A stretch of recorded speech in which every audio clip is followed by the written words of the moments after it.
She was standing on my lawn, again.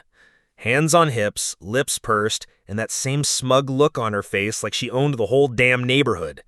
Her little clipboard clutched like it was a badge of honor. I'd barely stepped outside with my morning coffee when she barked, "This is your final warning. Join the HOA or vacate the premises." I stared at her for a second, trying to figure out if this was real life or some sick prank. Final warning? You're not law enforcement. You don't get to issue warnings. Her eyes narrowed. "We are the law around here. You think you can just move in and ignore the rules everyone else follows?" I took a slow sip of my coffee. "I bought the land.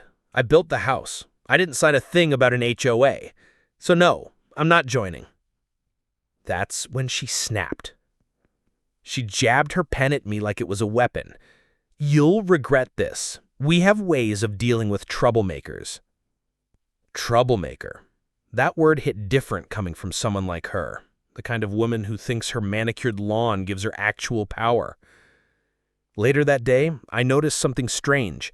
All my security cameras had been spray painted, every single one, and a brand new notice of violation was duct taped to my front door, written in red marker with no signature or seal. Just one line in all caps: "Unauthorized structure, immediate compliance." Still no real letterhead, no contact info, just threats dressed as rules. I took a picture and walked back inside. I wasn't going to be intimidated by a wannabe dictator with a clipboard. I had dealt with worse, much worse. She just didn't know who she was messing with yet. But then, things got worse. Much worse. That night, around 2:30 a.m., I woke up choking. Smoke. Thick, bitter smoke. I stumbled out of bed, heart pounding, vision blurry. The hallway was filled with it, rolling in from the kitchen like a wave. I could see flickers of orange light licking the windows from outside. My house was on fire. I grabbed my phone, but the screen was dead. It had been soaked in something. Water, maybe. Or worse.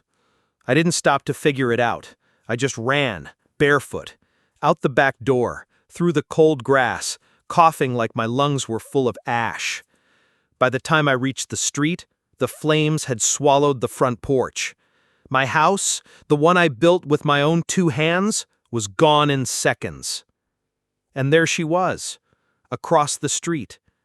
Karen, standing in her robe and slippers, arms crossed, smiling. Actually smiling.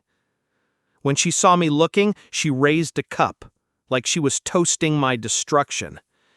Then she walked back inside like nothing happened. The fire truck showed up 10 minutes later, but it was too late. I stood there, shaking, smoke-stained and barefoot, watching everything I owned turn to ash. The fire chief said the blaze started at the side of the house. "Accelerant," he muttered. "Looks intentional." But when I filed the report, something strange happened. The police officer just sighed and said, "We've had complaints about her, but nothing sticks. No one wants to press charges." I could feel the anger boiling, but I didn't scream. I didn't curse, because I knew something Karen didn't. She thought I was just some middle-aged man with a beard and a quiet house. She had no idea I was Judge Raymond Cole, the same judge who'd put men behind bars for lesser crimes than arson. I wasn't just familiar with the law, I was the law. And now, I was going to use every inch of it to burn her entire little empire down, legally. The next morning, I didn't go to the shelter. I didn't call a lawyer. I went to the courthouse. My courthouse. Walked straight through the front doors, still smelling faintly of smoke, in the same clothes I'd worn the night before. The bailiff did a double take. "Judge Cole, what the hell happened to you?" I didn't answer, just nodded once and walked into my chambers. My seat, my desk, my world. See, Karen made a mistake most people do when they see someone quiet, alone, and not looking for trouble. They assume weakness. They assume no connections. They assume you'll roll over. She didn't know I still held judicial authority in this district, that my sabbatical was self-imposed after 15 years of cleaning up political corruption, that I still had direct access to marshals, investigators, and federal contacts who owed me. And before I left that office that day, I'd signed the first of many orders. Subpoenas for surveillance from city street cams, emergency audit of HOA finances, and a warrant request, sealed, for probable cause of arson tied to one specific individual, thanks to a fresh eyewitness report. Because what Karen didn't realize? One of her own board members, an older woman named Dolores, came to me that morning, quietly trembling. "I didn't know what she was planning," she whispered. "But when I saw her pour something on your cameras that night, I knew something was wrong." That was all I needed.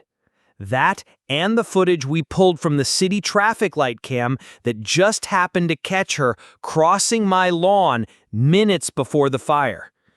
No more warnings, no more clipboard threats. It was time to return the favor, not with fire, but with justice. 2 days later, Karen was back on her porch, sipping tea, acting like queen of the cul-de-sac. She had no idea what was coming. By noon, 3 unmarked black vehicles rolled into the neighborhood, slow, deliberate, the kind that made curtains twitch and phones come out for filming. 2 U.S. Marshals stepped out, badges flashing, and made their way to her front door. I watched from across the street, standing by a rental truck, arms crossed, not saying a word. Karen opened the door with that same smug tilt of her head, but her smile cracked the second she saw the warrant. Her voice shot up, shrill and shaky. "Is this a mistake? You can't come in here. I'm the HOA president." One of the marshals deadpanned. "Ma'am, you're under investigation for felony arson, criminal harassment, and impersonating municipal authority. Step aside." She didn't. She stood frozen for a second, then tried to slam the door. Bad idea. Within seconds, they were inside. Neighbors started pouring out onto their lawns, cameras rolling. One woman whispered, "Is that about Judge Cole's house?" Whispers turned into buzz. Buzz turned into outrage. It wasn't just the fire. It was everything. The fake notices, the threats, the fines she made up, the way she'd bullied the older couple on Lot 9 into paying $1,200 for a fence violation that never existed. As the agents escorted Karen out in cuffs, she turned to me, eyes wide, spitting mad. "You set me up!" I stepped forward, calm, precise. "No, Karen, you set yourself up. I just made sure the law caught up." Then I handed the officer the flash drive, the same one containing every HOA scam email she sent from her fake address, every forged notice, every voicemail. And as the crowd watched her get loaded into the car, I finally saw what I'd been waiting for. Fear. She wasn't just shocked, she was terrified, because for the first time, she wasn't holding the clipboard. She was facing the judgment.